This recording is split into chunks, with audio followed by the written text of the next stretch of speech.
Welcome to Dethroning the Warriors, a multi-part series where we talk about the big question looming over this year's NBA playoffs: who can take down the Golden State Warriors? That's right. With me today, as always, the guy, Danny Chau. Justin Verlander.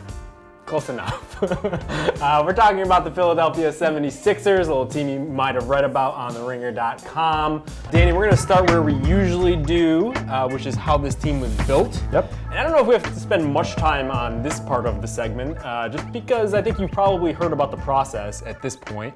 Yeah, we could just start naming names, guys who have been a part of the process. Vander Blue, Sink Ankiel. Oh, I didn't know who that is. The two Furcons, Aldemir and Korkmaz. Isaiah Cannon. Mm-hmm. So basically, Sam Hinkie gets in there, gets rid of all the decent to above average players on the Sixers roster. They do poorly for a while, intentionally, in order to rack up draft picks. They cash in on those draft picks, and now you have the foundation for what the team is right now. On top of that, first Brian Colangelo, and then later Elton Brand comes in. Brian Colangelo takes more of a prudent approach, pretty much just fills in the gaps around there. Elton Brand goes to the extreme, pretty much trades everybody that isn't an all-star or a main contributor like J.J. Redick for other types of all-stars. Jimmy Butler comes first in November, getting rid of Robert Covington and Dario Saric, two pretty big processors, two big cult figures. And Tobias Harris obviously comes right before the deadline for Landry Shamet, a guy who's probably the best player in that trade now. And 2 first-round picks. Danny, let's start here. Was the process a success?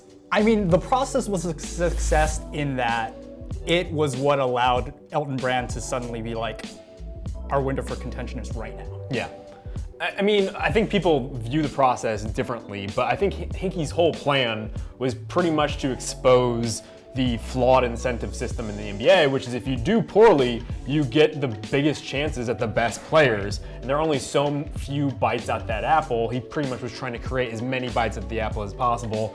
Joel Embiid, a big one. They drafted him knowing that they'd have to spend at least a year kind of bring him back up to health. And then Ben Simmons, they got the first overall pick in a draft where Ben Simmons was clearly the best player, and the best example of that is the fact that the Lakers are struggling with Brandon Ingram, who went 2 in that draft. So that alone is pretty much all it was. It was painted as almost like a cultural degradation of the league as a whole. Right. I was just like, dog, it lasted 3 years. Right. But Danny, they have this team now, very top heavy, 4 pretty much all-stars, and then J.J. Redick.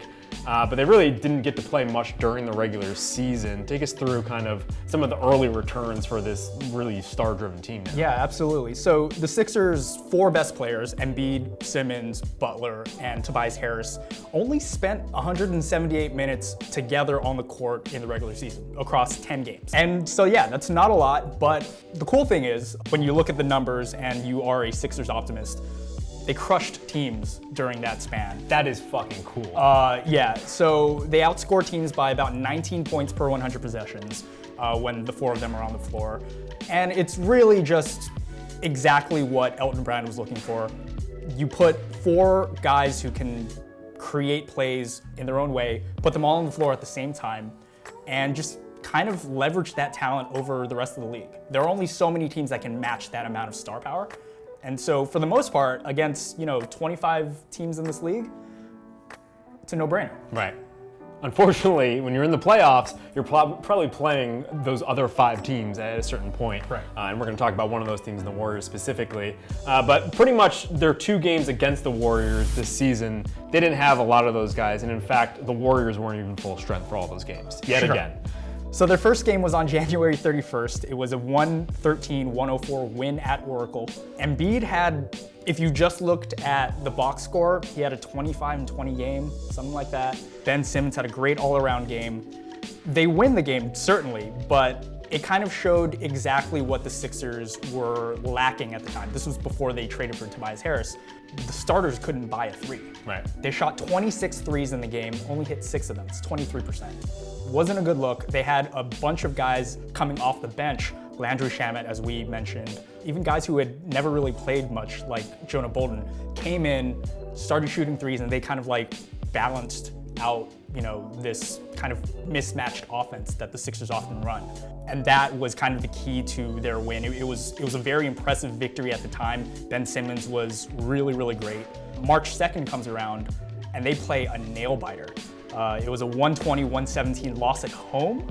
Arguably Ben Simmons' best regular season game of his career. Yeah, I mean, he looks super versatile in these matchups, which you wouldn't think, considering that like the Warriors are going to shoot threes and pressure teams to shoot threes against them. Right. But it's something about just like his size and his physicality. It just really kind of pops against these Warriors matchups. Yeah, and so this second matchup was when Tobias Harris was integrated. It was his 9th game as a Sixer. They were just starting to kind of feel their way together as a team.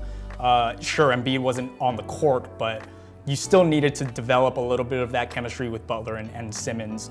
And when you have that many big wings, big perimeter players, the Sixers were able to switch on a lot of those screens. And Ben Simmons was on Steph for a few possessions and did a really, really good job kind of making him uncomfortable from the three-point line. I think Steph ended up missing like 10 threes that game.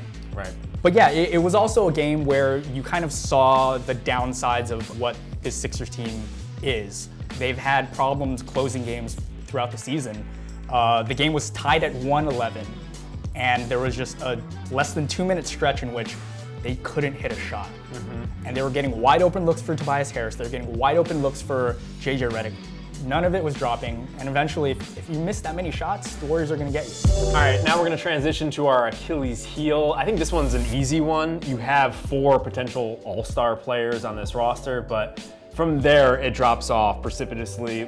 Probably one of the biggest drops of an elite team in the NBA. Right. Our Achilles heel is definitely their depth, and you see it specifically in that 5th spot when you try to surround Embiid, Simmons, Harris, and Jimmy Butler. Oftentimes they go to JJ Redick, and while JJ provides them a lot of spacing on defense, you could definitely see where he's a bit of a sore spot, a guy that teams, especially the Nets, in this first round series have kind of gone at to expose.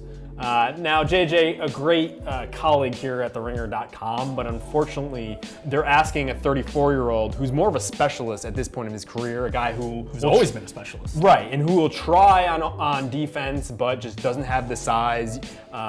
It often seems like it's watching him guard some of the Warriors players, almost like a mid-major team guard, just like a Duke team, where it's just there's a clear advantage both physically and just skill-wise, and JJ's trying to do his best with like mechanics and like making the heady play. It just doesn't work, and you've seen throughout their time against the Warriors, just kind of those sorts of things pop up. It's really Occam's razor. When this team got put together, when Tobias got in there, everyone said, who's going to guard the guards on these teams? And Jimmy Butler has done some of that, but as you've seen in this first round series against the Nets, even when Redick gets matched up against D'Angelo Russell, it's done. And Russell has just been going to the rim and it's creating all these things. And we were talking about this earlier. The big question about this series is, who does JJ Redick guard on the Warriors? And I think our answer was, you start him off on Steph and you kind of pray everyone else is on a string. And that's basically what they've done, but as you've seen a little bit, they do hunt him out. I mean, absolutely. Even against the Nets, they've tried to hide him against guys like Joe Harris, like DeMarre Carroll, but you're going to find him, and especially in the playoffs, those matchups are going to pop.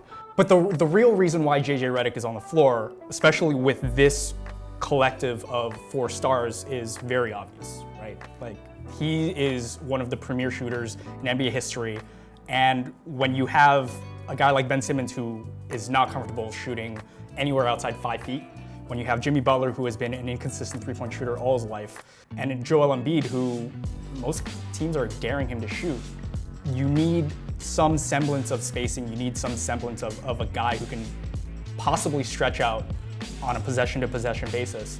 And so that's kind of what we're looking at going forward. And for them to kind of succeed against the Warriors, you kind of have to have your best shooters on the floor. I think that's where we start looking at Tobias Harris as a swing guy in this series. Right, and you have a play here for Danny's play breakdown, everyone's favorite segment, where you're going to show us how they've kind of been able to use Tobias to get some of these high percentages. Yeah, you know, the funny thing is with the Sixers is that they rely so much on their talent that it's really more about the players than it is the plays. And Brett Brown would be the first to tell you that. Well, I'd hope Brett Brown is going to tell you that, because otherwise everyone's going to criticize Brett Brown. Yeah, so, you know, the team is really far more reliant on the individual geniuses that they have on the court than any kind of complex set. So for the most part, when you find Tobias Harris open for a three, it's mostly because Ben Simmons did a really good job penetrating and Tobias Harris did a really good job relocating off the ball and finding his open spots. Right. But there are certain situations in which, you know, when you have all four of those stars on the floor together, it can kind of create chaos just because most teams, one, don't have a lot of tape on them together, and two, it's because who do you focus on? And so for this play, it kind of starts off like a bit of a clusterfuck. So they're driving down. Ben Simmons, we'll just watch it once. And really, it's like a cluster down in the paint, and then Tobias Harris kind of gets free for a shot. It's a literal cluster. Yeah, but when we move a little bit in slow motion, we see that there's a little bit more going on to this play. So Ben Simmons is taking the ball up the floor. Jimmy Butler starts motioning towards Ben Simmons' path, which kind of creates a little bit of confusion amongst the defenders. Jimmy Butler tags D'Angelo Russell, drawing him away from his assignment, and it also takes Dinwiddie along with him. So that's two defenders. Meanwhile, JJ Redick is setting a down screen for Joel Embiid, who is always going to be, you know, a threat down low. And so that draws the other two defenders. And so at this point, all five Nets defenders are way past the free throw line. Right. This is not ideal. They're literally in a line. They are literally in a line, and Like in soccer. then they kind of break away, but by the time D'Angelo realizes he's way out of position, Tobias Harris has a freaking easy three. So what I'm saying is, this is the type of chaos that the Sixers are able to create. The Warriors will definitely not have that kind of miscommunication, but just being able to leverage your talent like that and having a guy like Tobias Harris, who is 6'8", 6'9", can pull up from three and can relocate and spot up with the best of them, that's the kind of player that you need against the Warriors, because the Warriors allow the sixth most three-point attempts among all teams in the league. And so if you're going to beat them, you're going to have to beat them with the three. Right. Well, one of the interesting questions this brings up is if Embiid is not in there, if he's going to continue to be hurt throughout these playoffs, is there as much attention in the muck of the paint, and is there way more attention to those outside shooters? Because that's really the most dangerous part of that team at that point. And that's where you get to the secret weapon, Jonah Bolden, who, look, is a very good corner three-point shooter, and just by virtue of him as a five being able to kind of camp out there, you're giving Ben Simmons a lot more room to breathe and a lot more room to operate. You're kind of putting him in a situation in which he can kind of be that Giannis figure, even though he's not nearly as, you know, physically imposing, driving all the way to the basket. Yeah, I mean, it's an interesting thing because while Simmons and Embiid, all the numbers of them playing together are really good, because they are still to this day two very good, if not all-stars and fringe all-star in Ben's case, players, but when Embiid isn't out on the court and when they take that center away, which they did for very precious few minutes against the Nets, right, Simmons is like breathing clean air all of a sudden. He's like, he has so much room to romp over on the court, and it creates so many new opportunities for everyone else on the court. Now, they probably can't win a series without Joel Embiid. Absolutely not.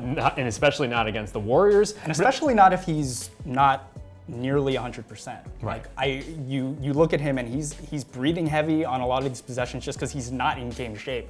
You wonder if they make it all the way to the finals, maybe that changes. Maybe he suddenly, you know, drops enough weight or whatever it is with him. Yeah. But if he's not 100%, the Warriors are going to be able to game plan against him. Which makes me think that the original sin of this team is actually the first trade for Jimmy Butler. Sure. Because you're kind of, you got rid of all your wing depth. You lost to Robert Covington, you lost Dario Saric. And now if you wanted to go small with Ben, which I still think is very effective and can be deployed throughout his career pretty much, you need guys like that, and they're turning to guys like James Ennis and Mike Scott, and you're just hoping that they can make a three.